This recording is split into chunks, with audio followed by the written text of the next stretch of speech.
Hey everybody, hope you're doing pretty well. So today we're going to be doing a video that covers the town hall, does a claiming of land on the MAV server, and a surveying of that land on the MAV server. That was a big part of the town hall, so instead of trying to recap that, I'm just going to show it to you at the end of the video. But first, let's go ahead and get into the town hall summary. Now, there was some big news that came from chatter, and a possible big deal with this team up with this Waster app. Now, I never heard of this app. Apparently, they have 500,000 users, and they're going to be doing a special promotion where the users are going to have to look into Splinterlands, comment about Splinterlands, learn about Splinterlands, make posts about things about the Splinterlands ecosystem, and then you can earn some points. They also have their own token. They're a crypto project, and I'm thinking about doing kind of a review of them in the next couple days, as I do plan to go over there and be active. The one thing I have to figure out is it is a mobile app, and I have to go ahead and make sure that I could show you guys their site, and that requires me to remember how to do that because I don't usually film things on my iPhone. I could try to make a video that way, but it would be kind of interesting.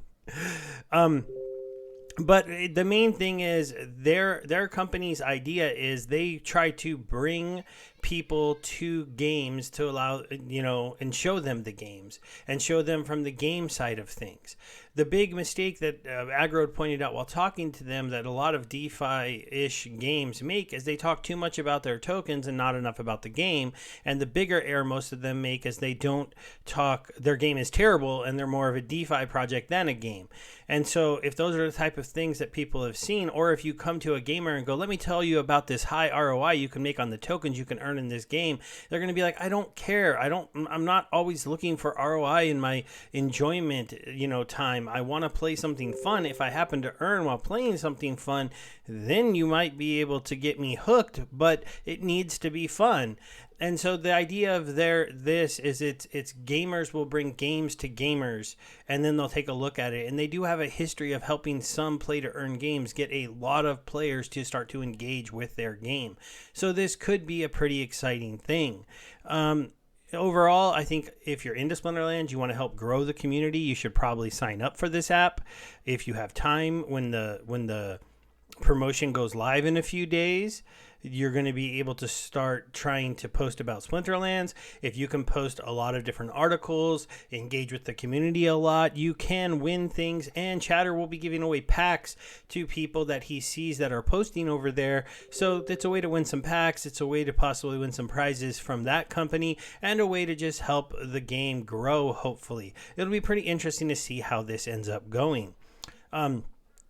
This is the same thing, Wasder. I'm not going to go over every single thing here, but they said that the mobile app, see, this is the big thing with 520,000 active users. Now, I don't know how good they are at keeping bots out of their platform. They did say that their core audience is Gen Z. Splinterlands being a TCG type game, Gen Zers might not come to mind as the target audience, but who knows? There could be a good group of them that do like kind of like card strategy games, and so we need to present it as a card strategy game.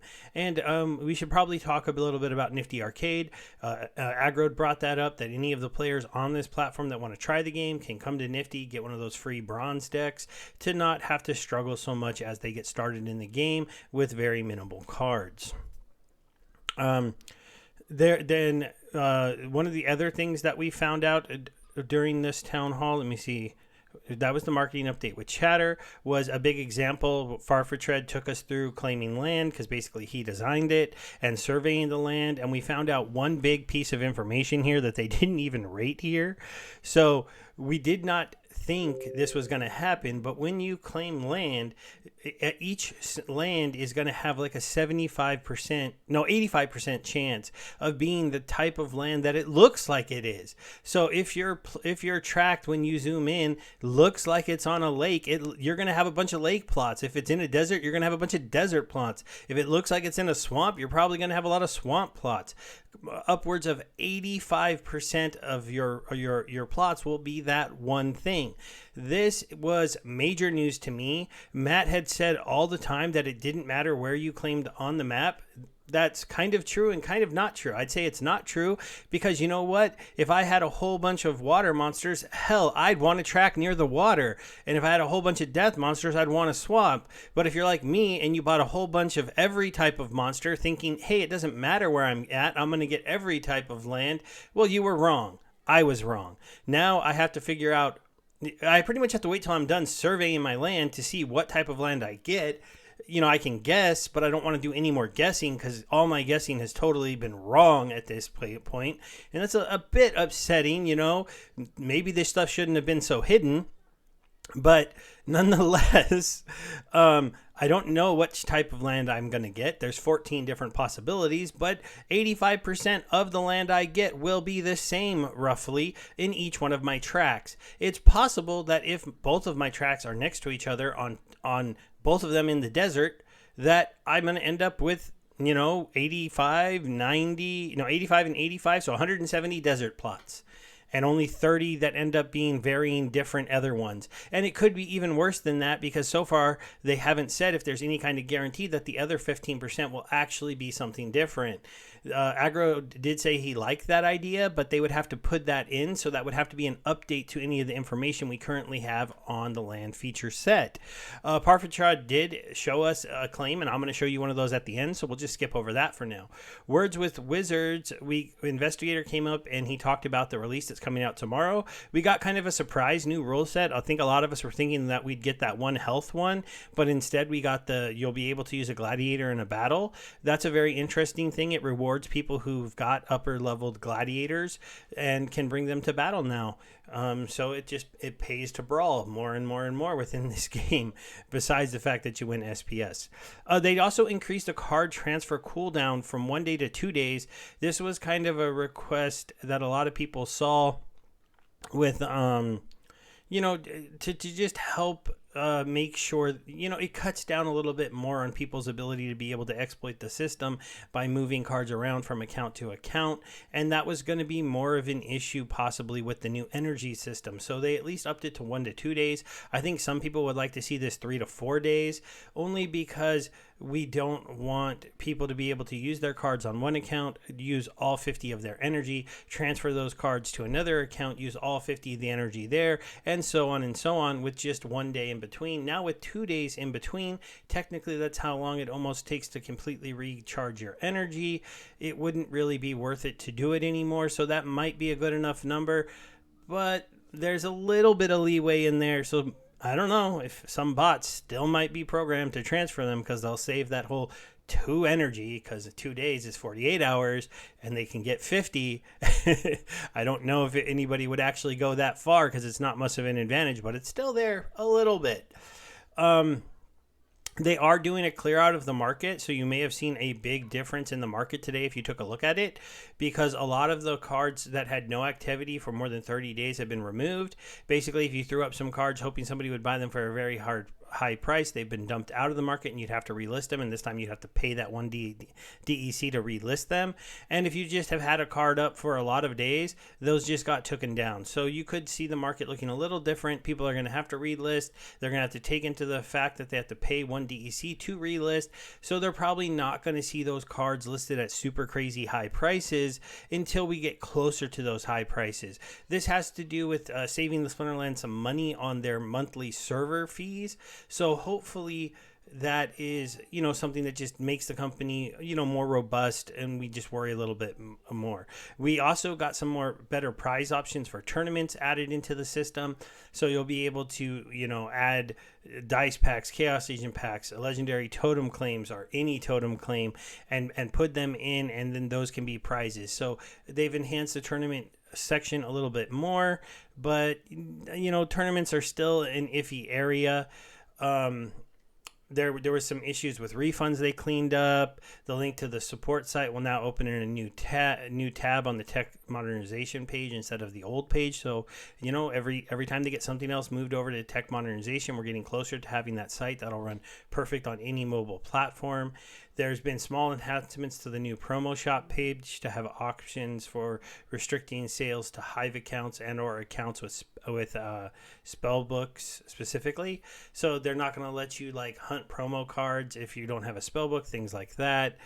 And there was some other hot fixes that got released. Mostly it had to do with Soul Keep, issues when you had 500 Nightmares in the pre-sale, but then sold them and couldn't access Soul Keep Beta. Hey, you bought 500, you still should have been able to get in. So they fixed stuff like that.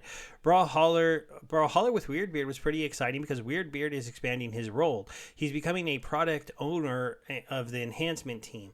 So basically, Weirdbeard's had all these great ideas that he's wanted to bring to the game. The community has shown that they support his ideas, and now he's kind of in charge of the team that brings new things to the game.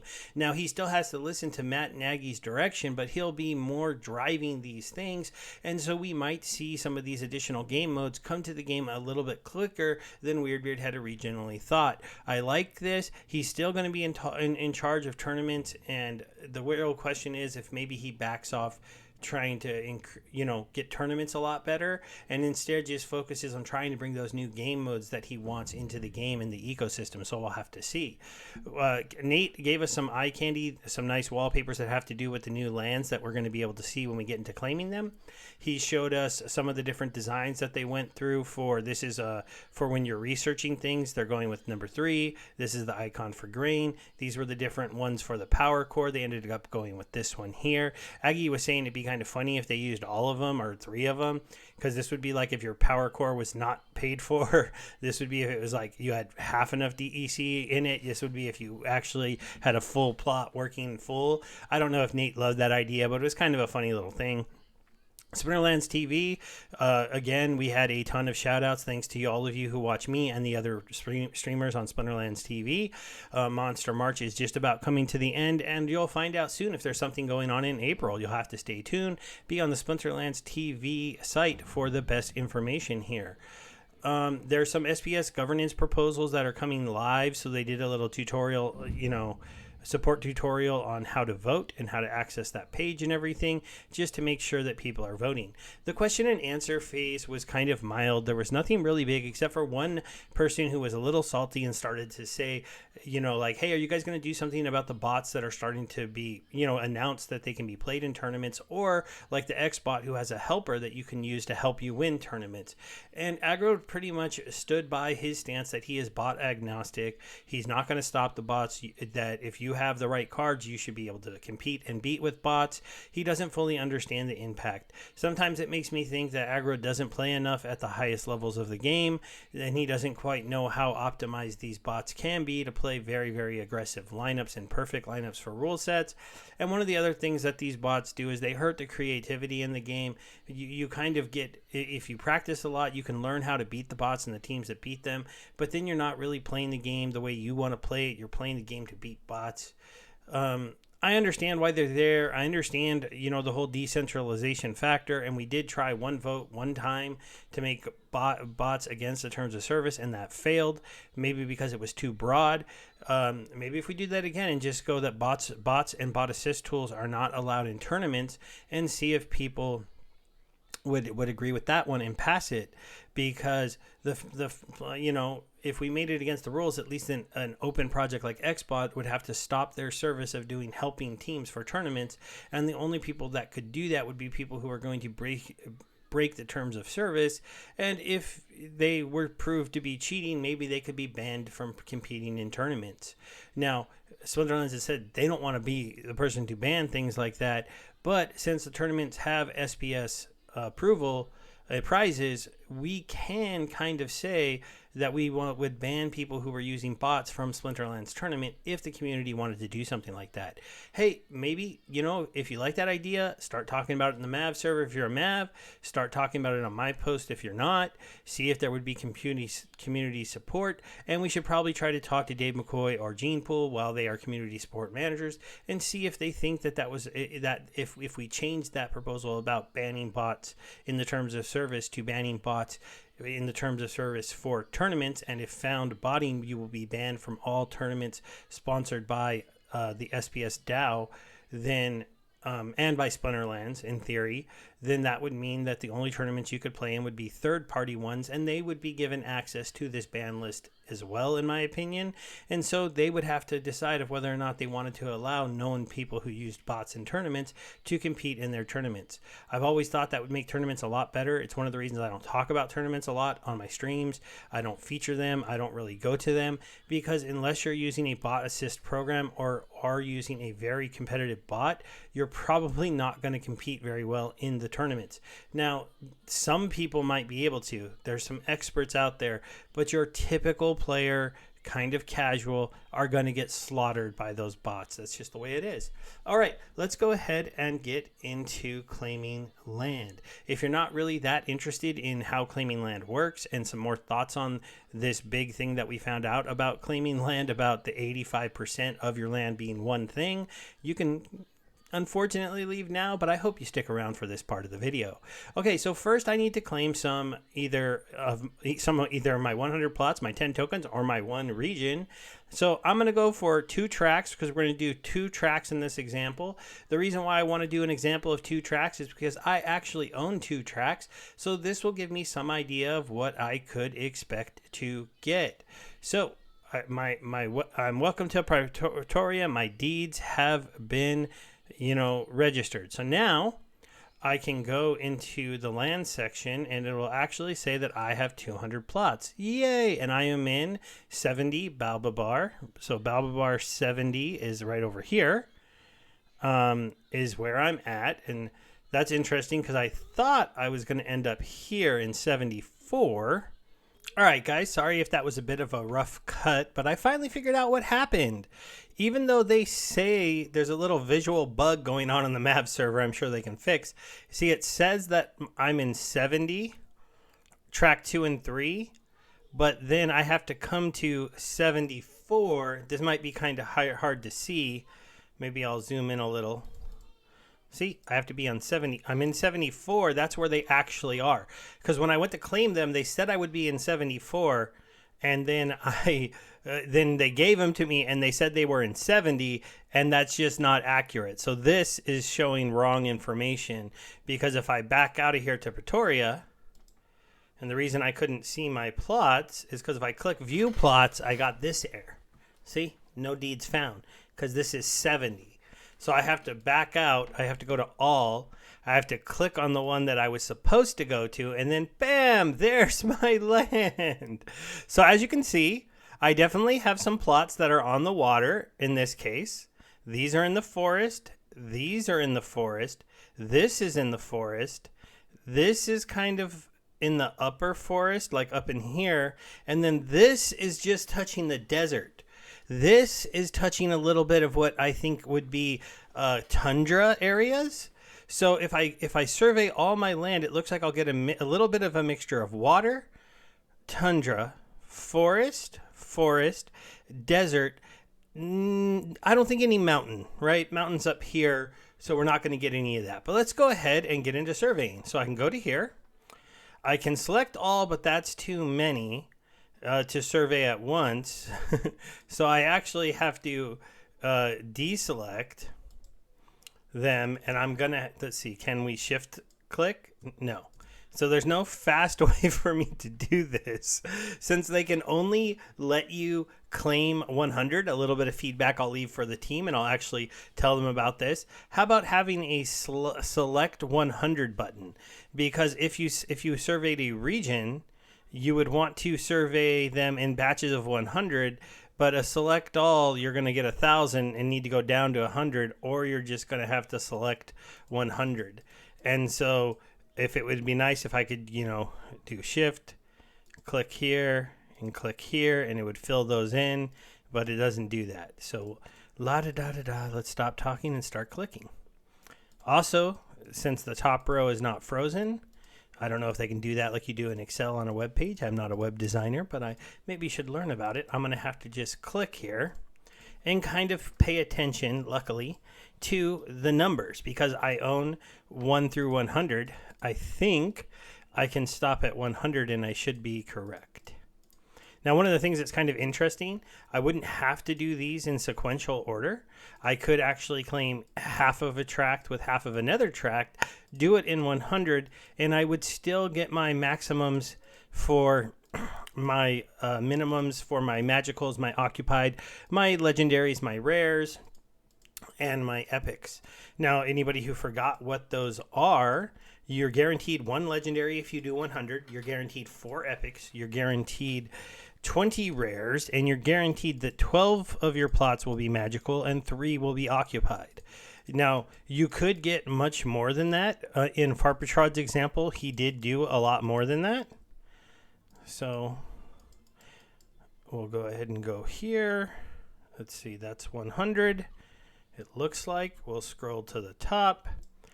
Quantity 100. We'll go to the survey page now. Plots to survey 100. They do have an add to all button for these. I'm going to go ahead and add them all on the Mav server just because they gave me 10 million TEC.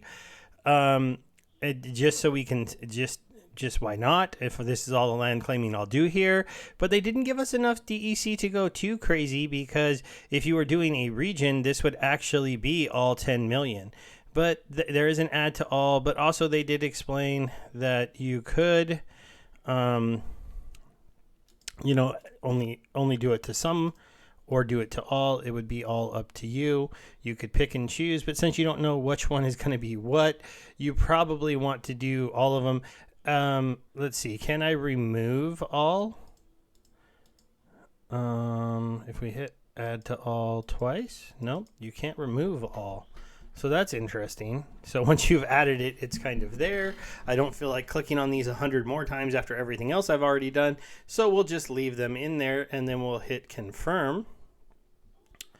And then our land will have to sign, will be surveyed, and we'll see how lucky we get. Dun, dun, dun. Dun, dun, dun. Okay, so you can flip your lands one at a time. I'll do a couple one at a time, and then we'll do a reveal all, just so we can see. So this one, when you open it, they're gonna show you here. This is where you're looking for your rarity. So this is common. Here is where you're also looking for a hint if it's magical. If there's magic, there's going to be symbols and crystals throughout the land. This is a basically as you can get common, natural, forest, active boost for getting grain, and a building in a box and a totem, but nothing super special. This one will also go common, but this one is common magical. So this is kind of unlucky. You only get 12 magicals. You actually want them to go on better plots than commons. So this might be a little bit of a bummer, but still, this is what I was talking about. You see now that it has the magic on it. You can actually click on it, but this might have messed things up and seen, even though it's a forest, it got life. It got life magic as opposed to earth magic. Let's see. My plots. Survey status. Surveyed. Oh, I shouldn't have clicked on it. I think that totally messed us up. Now we only have 100 here. We're in the wrong land thing. Ugh, what a mess that was. Okay, so if we go to all again, we go to 74, we'll be able to see that these are now surveyed. Okay, so once they are surveyed, you're going to see that they're going to be looking like this. Now, it does look like, because my tract is, some of these are a little bit on land and a little bit on water. You can see, though, a majority of this ended up being forest. Here you can see this one yellow plot. This is, let's go ahead and go to my details.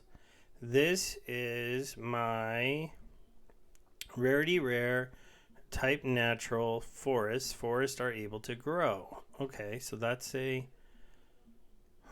that's interesting. Why is that yellow? Oh no, I maybe clicked on it wrong. Jungle, go to details. So this is a jungle, and it's got a kingdom keep in it. So that's why it was yellow. So the rarity is mythic. So this is where my keep is. Keeps will all be mythics. It doesn't really matter what plot they end up on, but it's interesting that this would have been a jungle, and it would have, as opposed to being a forest. So that's just kind of an interesting thing. We can look at some of the blue ones. So this one right here is a blue magic earth, a rarity one. So even though, so this is a rare land, it's a forest. So the colors are coded to rarity. So as you can see here, I got, well, where would my epics be? I should have been guaranteed 4 epics. Am I going to have to go through them, or can I? Oh yeah, rarity. So epic. Okay, so the epic doesn't necessarily change their color. So legendary. So we only got 1 legendary on that claim. If we go to our details, it's just a regular natural forest. So that's not amazing.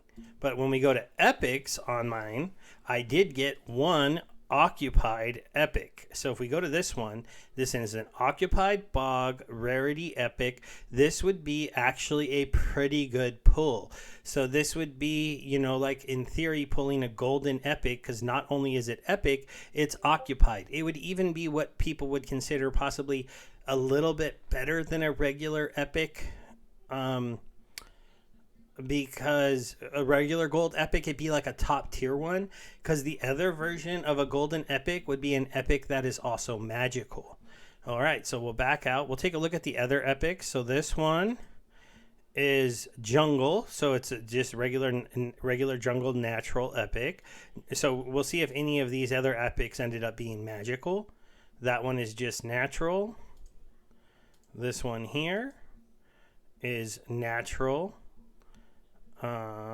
And this one up here is natural epic, and this final one up here is also natural epic. So we got a lot of forests in this area. A lot of them are epic, but we did get 1 epic occupied.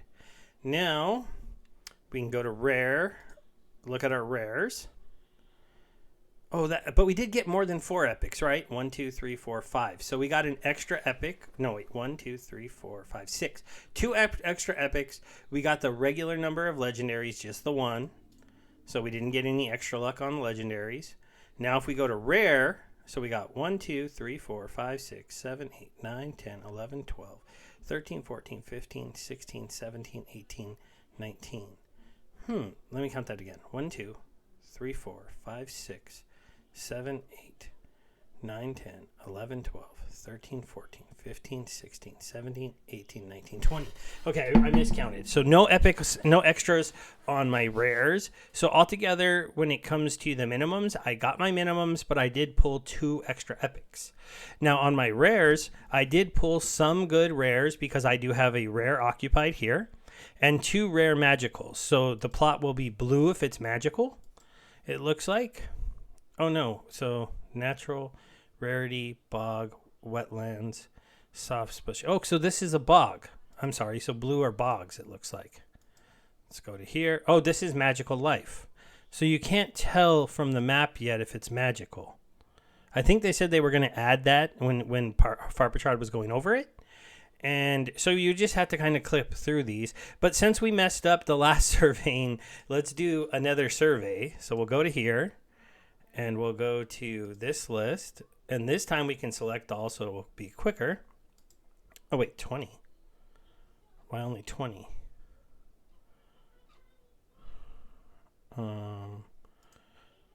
Oh, unsurveyed. 74, no deeds found. They disappeared on me? Okay, let's back out. I wonder if they're doing stuff on the back end. 74. Okay, now it's not showing I own 74s anymore. Oh, I had to filter on. There they are. That's what was wrong. Now if I go to here and I select all, We should get 100. We can survey them. This time, I'm just going to do building in a box and time vault crystals. This is what I'm actually going to do with my DECB. But, oh wait, maybe I have more DEC than that. It didn't actually go down. Dark energy crystals. I don't know. Maybe they made this just immortal. So let's add them all. Add the unstable totems. We'll confirm. And this time, we'll try to click through until we at least find ourselves a rare, an epic. We're gonna. I look start early. There we go. We got ourselves right away a nice rare natural land, but not magical. We got another rare natural land. These ones are going to be common, so we'll quickly fix them. This one's going to be rare, so there's a rare natural regular land. Here's a forest rarity common, but with magic fire. So this is a magical common one. You could see here, you got the banner with the flame showing that it has fire. Let's see if we get any more of those. So this is kind of interesting. So you're looking for that little like ding there, and then you're also looking for this banner. So those are the two things, and you're hoping to see both of them. So this is a common occupied. Again, occupieds are very rare. So if you're hoping to pull extra of those when you do your pulls, but you're not hoping for them to be that way. So right here we got a nice set. These are just all common. Here we go. There's a rare. Let's see. Oh, there's an epic, and it's an epic magic. So this is an epic. This is the smaller end compared to that epic occupied. Interesting, I got 2 fire magic plots throughout the forest. It's interesting that you can have fire coming out of the forest. So as you can see, a lot of my land is forest. We did see, though, I did pull some bogs. Here's another occupied. I think I kind of quickly went over just these rares. We're going to try to click until we find our legendary. I'm assuming it'll glow differently, right? We'll get a golden glow. We're going to see if we get an extra one this time as we go through these a little bit quicker. There's a rare. More common occupied. So that was an occupied, that was an occupied. So we've gotten 2, 3 occupied already, but all on common land. So we're hoping maybe to pull some occupied on something a little bit rarer. We did get a common magical land right there. Here's a life magic on a forest. So that's a rare too. So life magic, that's rare. I know I'm going through them kind of quick. There's epic, but just straight natural forest. There is rare forest, another rare forest. Here we go. We got a rare bog. So that was a little bit different than the look on a rare forest. There's another rare bog. At least that looked a little different to me. Kind of like a white on the bogs. So theoretically, these rare bogs will do something different than what you would get out of a forest, and also the jungle. So the jungle is going to be a little bit different as well. So I'm actually getting a couple 3 different terrain types so far, but a majority of them are forests, but I'm also pulling a couple jungles. There's an epic forest. This is one of those things where you kind of wonder, would you want your epics? Oh, there's my legendary. So we get a legendary forest, but it's just regular, no magical. So we didn't get super lucky on that legendary. We did get another epic magical, though. So we pulled 2 epic magics in this one. That's a pretty good plot, I would think, if 2 of your epics are magical. We'll try to go through the rest of these and see if we... Nope. 2 shakers! So we got 2 legendary... Oh, no, it's the keep. It's the keep. Right? Or wait, is this... Yes, keep. So my 2 tracks did not have a castle. So that gives you an example of kind of what it's going to look like when you claim your land. And then you can obviously come out of it, by doing a reveal all, or you can click on a forest and that brings you out of it. And then you can come back to here and this is still a little buggy. It's not showing them. But if I come to here, it took me to 70, so I got to back out because they kind of think that I'm in 70, but I'm actually in 74. Now I can go to rarity I can go to surveyed. And so now you can see them all. This time, though, I only got the 3 occupied, where over here I got 1, 2, 3, 4, 5. I've got 2 keeps on both. And if I look at rare, Let's see. 1, 2, 3, 4, 5, 6, 7, 8, 9, 10, 11, 12, 13, 14, 15, 16, 17, 18, 19, 20, 21, 22, 23, 24, 25, 26, 27. A lot of extra rare in that one. 1, 2, 3, 4, 5. So 1 extra epic. Only 1 legendary in each one. But so it does seem like you can. I got some extra rares. I got some extra epics. I didn't pull 2 legendaries. That's going to be the really lucky tracks. If you do tracks, is getting 2 legendaries in a tract. And we'll just have to see how many people can do that. So thanks for hanging out with me, guys. Make sure to leave a comment on the Hive post. And if you got this far, let me know that you watched till the end. And you'll probably get a little upvote from me and have a chance to win the SPS I'm giving away. Thanks. Bye.